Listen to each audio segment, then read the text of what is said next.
There's a kind of heartbreak that doesn't show. A quiet ache hidden beneath smiles in family photos, a pain muffled behind dinner conversations, baby giggles, and polished wedding rings. It's the heartbreak of a woman who gave everything. Her body, her youth, her laughter, her dreams, only to find herself invisible in the very home she built with love. You see her every day. She's dropping the kids at school, smiling at PTA meetings, holding her husband's hand at church, but inside she's screaming for someone to see her, really see her. She wasn't always like this. Once upon a time, she was the girl who danced in the rain, who laughed too loud at stupid jokes, who believed in fairy tales. And she married believing she was someone's forever. But years passed, and something changed, not all at once. No, that would be too obvious. It happened slowly. A forgotten anniversary, a cold shoulder, 1,000 tiny dismissals. Until one day, she woke up and realized she was lonely, while lying right next to the man she vowed to spend her life with. And that is when the predators circle. Because emotional starvation is real, and married women are rarely warned about it. She didn't fall because she was easy. She didn't wander because she was immoral or lacked values. She fell because she was tired of feeling like she didn't exist. She broke because no one asked her how she was doing, not beyond the surface level pleasantries. And she shattered quietly in a home where her laughter once echoed through the walls. You want to know why most married women become easy prey? It's not because they're chasing attention. It's because they're running from neglect. There's something dangerously silent about emotional starvation. It creeps in slowly, without warning, without alarms. One day, he stops saying, "You look beautiful." The next day, he forgets her birthday. Then he starts watching TV through dinner. And eventually, she stops talking because the silence feels less humiliating than being ignored. A woman doesn't become vulnerable overnight. It takes years of giving and not receiving, years of swallowing disappointment, years of pretending it's fine. She goes to bed beside him, but the distance between their bodies feels like a canyon. And no matter how many times she reaches over, there's no warmth waiting for her anymore. The world says she has everything. A roof, a husband, maybe even children. But no one sees the way she cries in the shower. No one sees how she clutches the edge of the sink just to hold herself together. No one knows that the lipstick she wears in the morning is just another way to remind herself she still exists. Because at home, she's become furniture. Convenient. Silent. Always there, yet never really noticed. That's what neglect does. It doesn't scream. It whispers. You're not worth it anymore. When she was younger, she believed in love like a firework. She thought marriage would be passion and partnership. She thought she'd be met halfway. But what started as a beautiful dance turned into her dancing alone in the dark. And no one told her that keeping love alive would feel like dragging a dead weight sometimes. No one prepared her for the emotional drought, the endless giving, the one-sided affection, the cold shoulder that felt like punishment for asking to be loved a little louder. And then one day, a stranger notices her. He smiles at her in a way she hasn't seen in years. He compliments her, not for her appearance alone, but for her presence. He tells her she's interesting. He listens, not just to her words, but to her silences. He hears what her husband has forgotten, the sound of her longing. And she knows it's wrong to lean into that warmth, but she's been cold for so long. She isn't searching for someone else. She's searching for herself, the version of her that used to glow, the woman who used to feel alive, seen, and safe. This is the truth many are afraid to speak out loud. That emotional neglect is a slow kind of betrayal. It's not loud like cheating, but it hurts just as deeply. It's not about forgetting an anniversary. It's about forgetting the why behind the relationship. It's about failing to check in, failing to hold space, failing to care that the woman beside you is withering from within. And when she finally starts looking outside, it's not because she's bad. It's because she's barely surviving. She started off being his everything. She used to get those good morning texts. He used to watch her walk across the room with awe in his eyes. He used to ask her questions, laugh at her stories, and actually listen.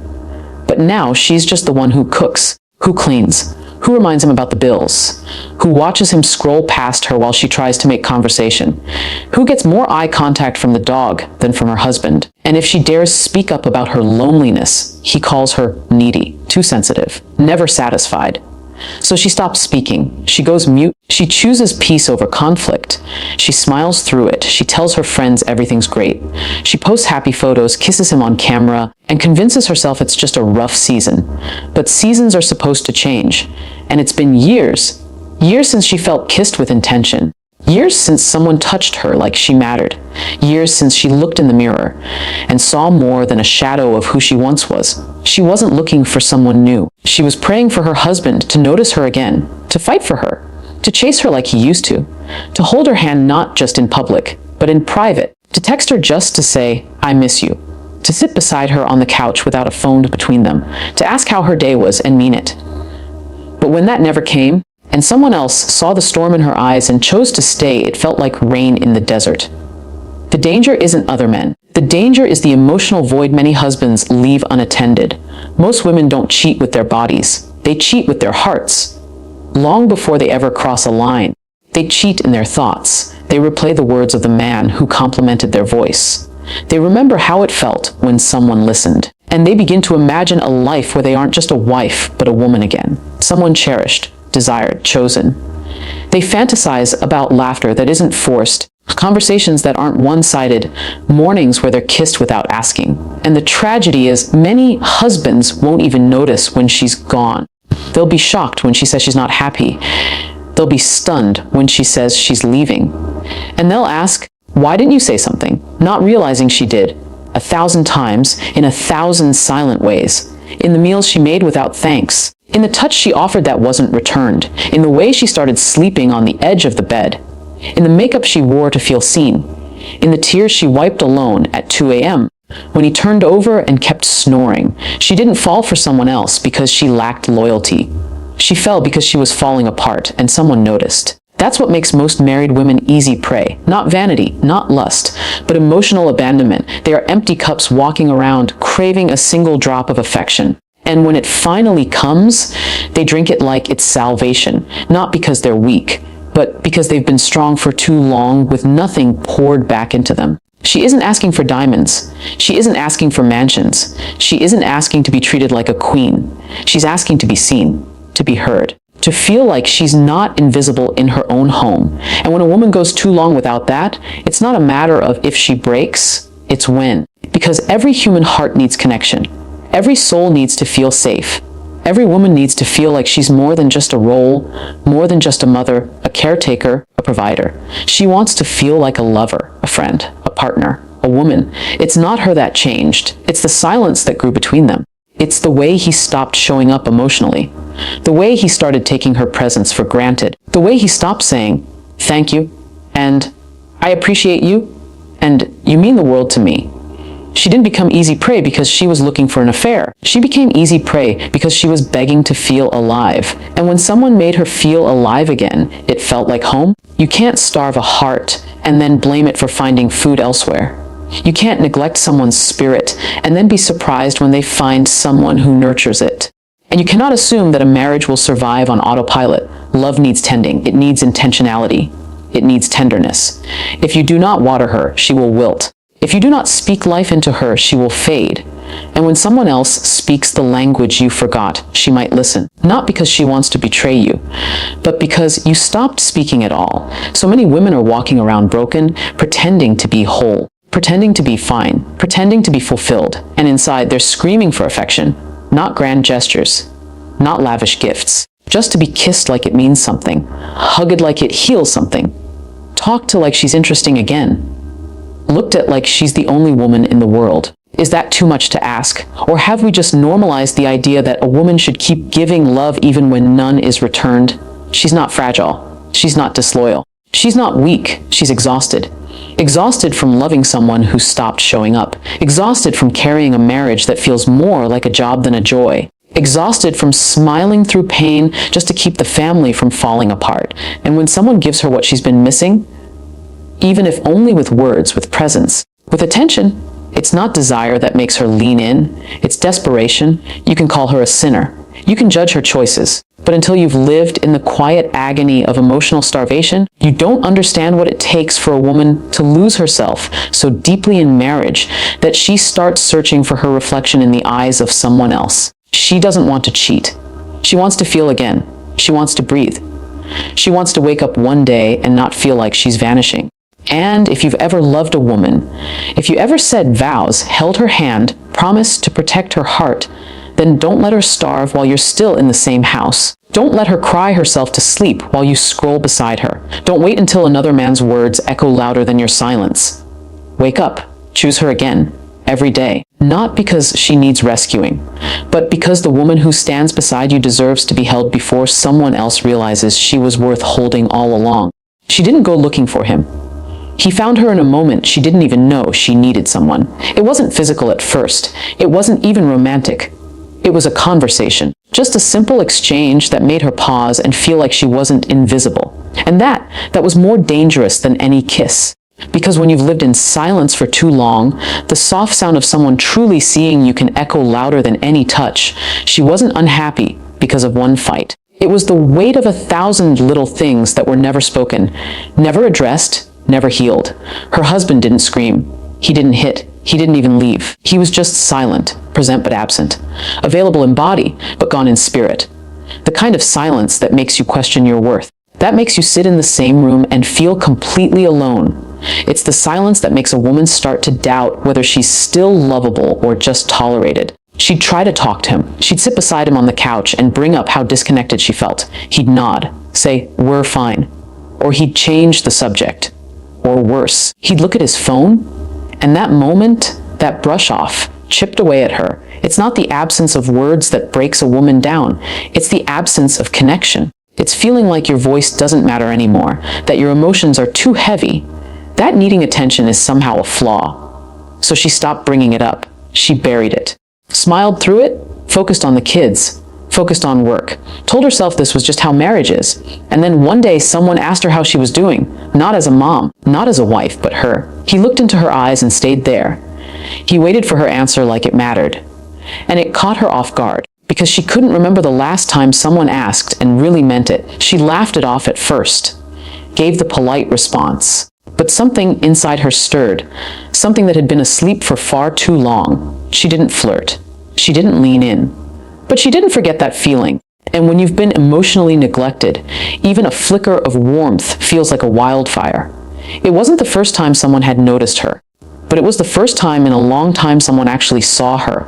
She remembered how it felt when her husband used to look at her that way, like she was magic. When he used to ask her what she dreamed about, what made her laugh, what scared her in the middle of the night.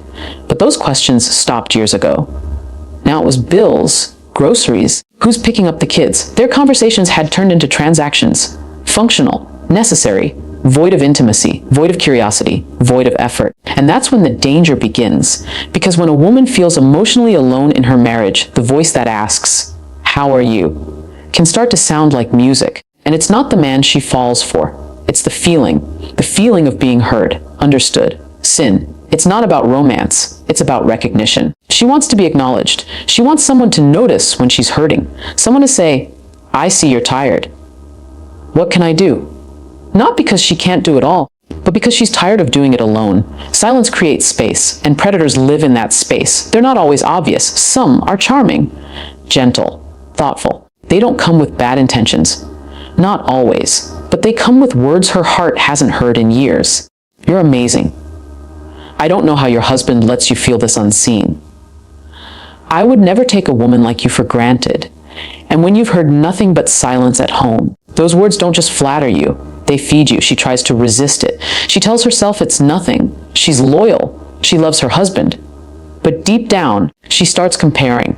She wonders why her husband never says those things anymore. She wonders if he even thinks them. She wonders if she's still beautiful to him, if he still wants her, if he even sees her when she walks into a room. And that wondering turns into a longing, a craving, not for someone new, but for the old version of the man she married, the one who couldn't keep his hands off her, the one who looked into her eyes like she was the only woman on the planet, the one who talked to her, not just lived beside her. The silence becomes unbearable. It follows her everywhere. She puts on music just to fill the void. She turns on the TV to escape her thoughts. She busies herself with errands, with appointments, with everything except what her heart truly needs: conversation, intimacy, laughter, connection. And when another man provides just a drop of that, it feels like oxygen to someone who's been holding her breath for years. She never meant to start talking to him more. It just happened. A few messages here and there. Nothing inappropriate, nothing dangerous, just little exchanges. But those messages make her feel something, desired, validated, respected. She laughs again, really laughs, because he says something that reminds her who she used to be before life buried her under responsibility. And every time he texts her, she feels seen again. And then the guilt kicks in. She knows she shouldn't respond. She knows the line is getting blurry. But she's angry too. Angry that her husband doesn't notice her slipping away. Angry that he doesn't fight for her. Angry that she's even in this position. So she rationalizes it, tells herself it's harmless, tells herself she would never cheat. But her heart already has. Emotionally, she's already opened a door. And emotional affairs, they're quiet. They don't leave lipstick on collars. They don't smell like perfume. They look like shared secrets, like stolen smiles, like thoughts she used to save for her husband, now being given to someone else.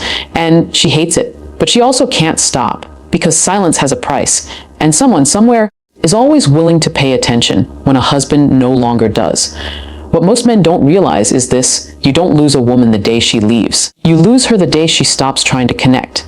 The day she gives up on talking, because it always ends in dismissal. The day she realizes her words bounce off walls instead of being received. The day someone else's interest feels more genuine than your indifference. You lose her in the silence, long before you see her packing her bags. Most women don't want someone new. They want their person back. They want the man who used to text, "I love you," at random. The man who used to ask her out on dates, even after marriage. The man who used to study her, the way her eyes lit up when she was passionate, the way she curled into his chest when she was scared. She wants that man, not someone else's, hers. But if silence keeps answering her cries, she'll eventually turn to the only voice that speaks. This is not about blame, it's about awareness. About recognizing that emotional silence is just as destructive as shouting matches. That quiet neglect is still neglect. That a woman left unheard is a woman half alive. And the moment she feels fully alive in someone else's presence, she's already started to leave, even if her feet are still planted in the same home. She didn't stop loving him overnight, but she started loving herself again in someone else's presence. She started remembering her worth, her joy, her voice. And that memory made her realize just how forgotten she had become, not by the world, but by the one who once promised to cherish her above all others. So when he finally asks, "Why didn't you tell me?" it's too late, because she did tell him. With her silence, with her sadness, with her distance, with the way she stopped asking him to talk. She told him 100 different ways, but he only listened when someone else started saying the things he should have never stopped saying. That's how married women become prey, not because they're searching for danger, but because no one is protecting their hearts anymore. And when you stop speaking love into her life, someone else will. Not because she was looking, but because she was left unheard. And sometimes all it takes is a voice in the dark to lead her away from home. Not because she's unfaithful, but because she's unfad. She didn't go out that night looking for love. She barely remembered how that even felt. But she dressed up anyway, not for anyone else, but for herself. Because sometimes a woman just wants to remember who she was before the loneliness dulled her sparkle. Before life became a routine of waking up next to a man who used to chase her, used to crave her, used to see her. She wore red lipstick, not because she expected someone to notice, because she wanted to feel noticed, even if it was only by her reflection. She walked through the doors of that dinner party, smiling politely, nodding through conversations, laughing at things that weren't funny. And in that moment, across the room, someone noticed her, not in a predatory way, not in a way that screamed desire. No, this was softer. This was a look that said, "I see something in you that maybe you've forgotten." And it wasn't a spark of danger. It was a spark of recognition. The kind that makes your breath catch, not because it's romantic, but because it's been so long since someone really looked. And that's the danger. Because when a heart has been starved of affection, the smallest touch, the smallest kindness can feel like a feast. It's not always about cheating. It's not always about sex. Sometimes it's about the way another human being makes you feel alive again. And when a woman has been emotionally fasting for years, she doesn't ask who's serving the food. She just eats. It's easy to judge from the outside. Easy to say she should have fought harder, should have communicated more, should have been stronger. But what no one sees is the slow erosion of intimacy. The way she tried over and over again to bring her heart to the table, only to find it left untouched. She cooked dinners no one complimented, wore dresses no one noticed, spoke words that disappeared into silence. So she stopped offering. She stopped trying to feed a man who never seemed hungry for her. And then, someone else came along. He didn't offer grand gestures. He didn't sweep her off her feet. He offered a chair, a moment, a question. How have you really been? And it broke her. Because her husband hadn't asked her that in years. Maybe he thought he didn't need to. Maybe he assumed she was fine. But in that single question, she felt something she hadn't felt in so long, considered. It didn't matter who he was. It could have been anyone, a stranger, a colleague, a man passing by. When a woman's heart is empty, it doesn't care who pours into it. It just wants to be full again. She felt the guilt creep in. The whisper that she was betraying her vows. That even this moment, this conversation, was a step too far. But the truth is, you don't betray someone with your body. You betray them when you start giving away parts of your soul they no longer cherish. She hadn't planned to tell him about her dreams, but it slipped out. She hadn't talked about those dreams in years, not since they'd been shelved behind dirty laundry and grocery lists and helping the kids with homework. She used to want to open a small cafe. She used to love painting. She used to write poetry in the back of her journals. He listened, not distractedly, not while scrolling through his phone. He looked right at her and said, "You should do that." 4 words. That's all it took. 4 words that shook something awake in her chest. Do you know what it feels like to have your passion validated after years of being invisible? Most men assume women leave for someone richer, younger, better looking. They don't realize most women leave for someone kinder. Someone who speaks life into her when her own home has become a graveyard for her dreams. Someone who tells her she's not crazy for wanting to be held, for wanting affection, for wanting to be chosen, not just once at the altar, but every day. She goes home that night. Her husband is on the couch watching TV. Doesn't even glance up. She hesitates, wants to tell him about the conversation, about how she remembered who she used to be. But she knows the look he'll give her. The brush off, the sigh. The unspoken, not now. So she says nothing, adds another piece of herself to the silence. Another story buried. And that's how it happens. Not in big dramatic moments, but in the quiet decisions. The nights she chooses not to speak, the thoughts she no longer shares, the laughter she keeps to herself, the pain she tucks away. Bit by bit, she becomes a stranger in her own home, and he doesn't notice, because to him everything looks fine. The bills are paid.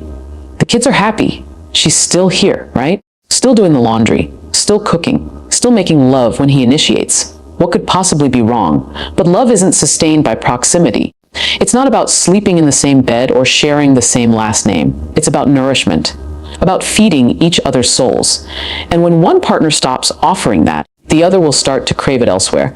She didn't want to fall for anyone else. She just wanted to stop feeling so alone. One day, she gets a message, nothing flirtatious, just a quote, something about courage, about starting again. And it's like a lifeline, because he remembered. He remembered what she said about her dreams. And in a world where her husband forgets anniversaries and never notices her new haircut, this one message becomes everything. And still, she stays loyal. She deletes the message, tells herself it's a line she won't cross. But her heart is already halfway gone. A starved heart doesn't ask for credentials. It doesn't check the intentions of the person offering affection.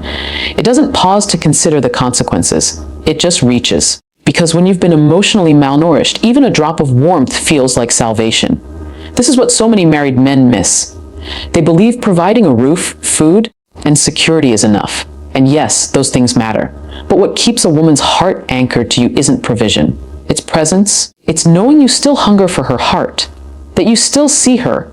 That you choose her again and again. Not just out of habit, but out of love. Because the man she ends up talking to more at work, or the one she ends up texting late at night, or the one who smiles at her like she's sunlight in human form, he's not offering more. He's offering what you stopped giving. And it's terrifying how fast that hunger takes over.